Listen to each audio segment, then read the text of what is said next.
তোমার কে ছিলেন যিনি যিনি বিএলও ছিলেন? আমার বাবা হন উনি। তোমার বাবা কি নাম তোমার বাবার? হামিমুল ইসলাম। হামিমুল ইসলাম। হামিমুল বাবুর ঠিক কি হয়েছিল, কেন করলেন?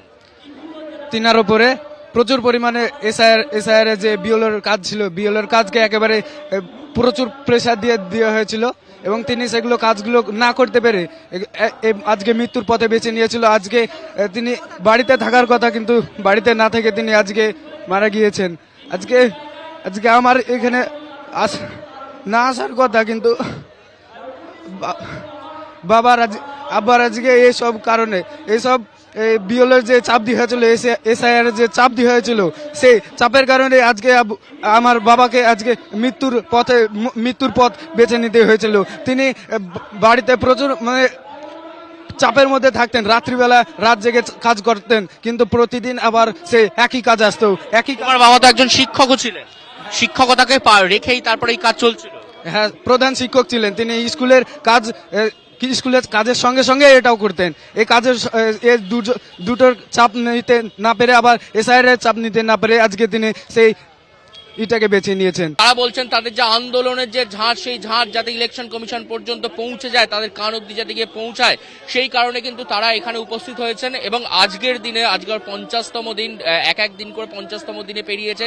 এই 50 দিনের মাথায় গিয়ে দেখা যাচ্ছে যে একের পর এক যে বিএলওদের মৃত্যু, তারা যে অসুস্থ হয়ে হাসপাতালে ভর্তি হয়েছে, তাদের পাশে দাঁড়ানোর জন্যই কিন্তু এই যে ইলেকশন কমিশনের যে তাদের যে এসআইআর যে প্রসেস, সেই এসআইআর প্রসেসে বিএলওদের যে কাজের চাপ এবং অতিরিক্ত কাজের চাপের জন্য যে একাধিক বিএলওরা মারা গেছেন, কেউ হত্যা করেছেন, কারুর হার্ট অ্যাটাক হয়েছে। যে যদি আমরা ঘটনাক্রম দেখি, যবে থেকে এসআইআর শুরু হয়েছিল, সেই এসআইআর শুরু হওয়ার 4 দিনের মাথায় কিন্তু প্রথম বিএলওর যে মৃত্যু, সেই বিএলওর মৃত্যুর ঘটনা ঘটে। তারপরে এইভাবেই গোটা রাজ্য জুড়ে বিএলওদের মৃত্যু পরপর একবার যে মৃত্যু মিছিল, সেই মৃত্যু মিছিল লেগে পড়েছিল। ইতিমধ্যেই কিন্তু প্রায় 10 জন বিএলও তারা কিন্তু মারা গিয়েছেন। এবং এই মুহূর্তে এখানে যারা রয়েছেন, এখানে একজন বিএলও দের যে মৃত্যু মারা গেছে, তাদের যে পরিবারের লোকজনরা রয়েছেন, আমরা একটু কথা বলার চেষ্টা করব। আচ্ছা, তোমার নাম কি? আমার নাম তহিদুল ইসলাম। তোমার কে ছিলেন যিনি বিএলও ছিলেন? আমার বাবা হন উনি। তোমার বাবা কি নাম তোমার বাবার? হামিমুল ইসলাম। হামিমুল ইসলাম। হামিমুল বাবুর ঠিক কি হয়েছিল, কেন তিনি করলেন? তিনার উপরে প্রচুর পরিমাণে এসআইআর যে বিএলওর কাজ ছিল, বিএলওর কাজকে একেবারে প্রচুর প্রেসার দিয়ে দেওয়া হয়েছিল এবং তিনি সেগুলো কাজগুলো না করতে পেরে আজকে মৃত্যুর পথে বেছে নিয়েছিল। আজকে তিনি বাড়িতে থাকার কথা, কিন্তু বাড়িতে না থেকে তিনি আজকে মারা গিয়েছেন। আজকে আজকে আমার এখানে না আসার কথা, কিন্তু বাবার আব্বার আজকে এইসব কারণে এইসব বিএলওর যে চাপ দিয়ে হয়েছিল, এসআইআর যে চাপ দিয়ে হয়েছিল, সেই চাপের কারণে আজকে আমার বাবাকে আজকে মৃত্যুর পথ বেছে নিতে হয়েছিল। তিনি বাড়িতে প্রচুর চাপের মধ্যে থাকতেন, রাত্রিবেলা রাত জেগে কাজ করতেন, কিন্তু প্রতিদিন আবার সে একই কাজ আসতো।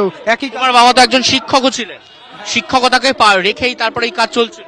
হ্যাঁ, প্রধান শিক্ষক ছিলেন তিনি। স্কুলের কাজের সঙ্গে সঙ্গে এটাও করতেন। এই কাজের দুটোর চাপ নিতে না পেরে, আবার এসআইআর এর চাপ নিতে না পেরে আজকে তিনি সেই এটাকে বেছে নিয়েছেন। আর তো দেখতেই পাচ্ছ যে যেমন ভাবে আমিমুল ইসলাম, তার ছেলে, তিনি এখানে উপস্থিত আছে এবং সে যখন কথা বলছে, তার বাবার ঘটনা যখন বলছে, তার গলা ইতিমধ্যে ভারী হয়ে আসছে। আমরা এই আবেগকে বুঝতে পারছি। এবং এবং এবং যেভাবে কয়েকটা ছোট জিনিস জানতে চাইবো, কি বলতেন বাড়িতে বাবা, এই যে কাজের যে অতিরিক্ত চাপ, একদিকে প্রধান শিক্ষক, মানে পুরো স্কুল সামলানো, তারপরে বাড়ির কাজ রেখেও এই এসআইআর এর চাপ, কি বলতেন বাবা বাড়িতে, কি বলতেন? কি রাত জেগে বলতেন যে রাত জেগে কাজ করতে হয়, আবার সকালে স্কুল যেতে হয়, আবার স্কুলে হিয়ারিং এর জন্য আবার অন্য স্কুলে যেতে হয়, আবার মানুষদেরকে ফোন করে ডেকে সেই বিএলওর কাজের জন্য তাদের সঙ্গে দেখা করা, আবার অনেক চাপের মধ্যে এইসব কাজ করে, আবার স্কুলের কাজ করে এসব দিনে করতে এইসব বলতেন। আবার নতুন বছর শুরু হয়, নতুন ছাত্রদের এন্ট্রি করা, এইসব চাপের মধ্যে তিনি আবার এইসব বিএলওর কাজ নিয়ে ব্যস্ত ছিলেন।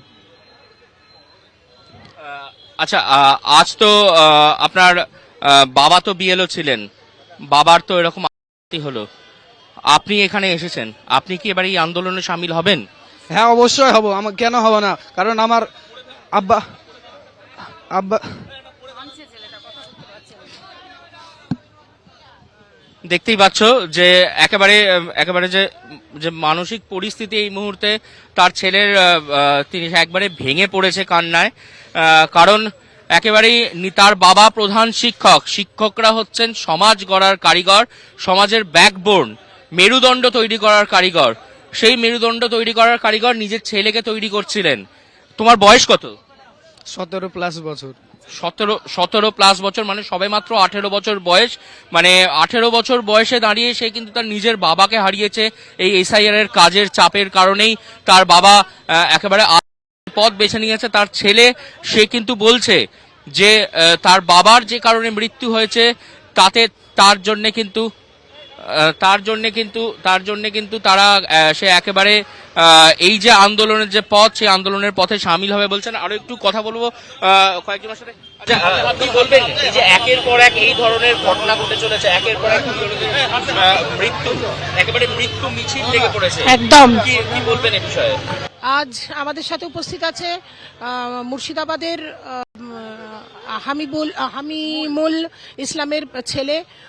কালকেই বাবাকেও মাটি করে এসছে, মানে ভাবা যায় না। ছেলেটি ক্লাস 11-এ পড়ে, একটা 11-এর ছেলে, মানে ওরা স্কুলে যাওয়ার কথা, ওর পড়াশোনা করার কথা, তার বদলে ও আমাদের সাথে বিএলও আন্দোলন মঞ্চে এসে বসে রয়েছে। আমাদের অধিকার রক্ষা কমিটির মঞ্চে ও আমাদের সাথে উপস্থিত রয়েছে। ওর দাবি সেটা ও নিজেই জানাবে, কিন্তু আমরা ওর হয়ে আন্দোলন করব, লড়াই করব, ওকে সিইও দপ্তরে নিয়ে যাব এবং ওর হয়ে আমরা ডেপুটেশন জমা দেব, যাতে আর্থিক ক্ষতিপূরণ যাতে ও পায় এবং পরিবারের কোনো একজন যাতে চাকরি পায়। তার জন্য আমরা বিগত 9 জনের জন্য আন্দোলন করেছি, আজ 10ম জন বাংলায় হলো মৃত্যু হলো বিএলওর। তার জন্য আমরা আবার আজকে আন্দোলন করব। আমরা আন্দোলন করে আমরা বিক্ষোভ জানাবো, আমরা ইসিআই এ যাব এবং সেখানে গিয়ে আমরা ওর হয়ে ডেপুটেশন জমা দেব, তারপরে আমরা এই মাটি ছাড়বো। কখনো দেখেছি আমরা যে একেবারে কাজের চাপে মানুষজনরা একের পর এক ভুল পদক্ষেপ বেছে নিচ্ছেন, আবার দেখছি যে মানুষজন তারা একেবারে এই কাজের চাপে তাদের শারীরিক অবস্থার অবনতি ঘটছে, কারোর হার্ট অ্যাটাক হচ্ছে, কারোর ব্রেন স্ট্রোক হচ্ছে। কি বলবেন এই ধরনের একটা ঘটনা, এই ঘটনাগুলোর জন্য, এই ঘটনার প্রতিবাদেই তো আপনারা এখানে পথে নেমেছেন? আমি আর কি বলবো, দৃষ্টান্ত আপনি দেখতেই পাচ্ছেন যে আজকে ছেলেটা কোথায় কলেজে যাবে, অথচ আজকে ছেলেটাকে আজকে এখানে তার চোখের জল ফেলতে হচ্ছে। কালকে বাবার মাটি দিয়ে এসছে, অথচ আজকে তাকে তার নিজের প্রতি বাবা যে মৃত্যু বরণ করেছে, কাঁদতে কাঁদতে বলছে যে আমার বাবা রাতের পর রাত ঘুমোয়নি, খেতে পায়নি, এত কাজের চাপ।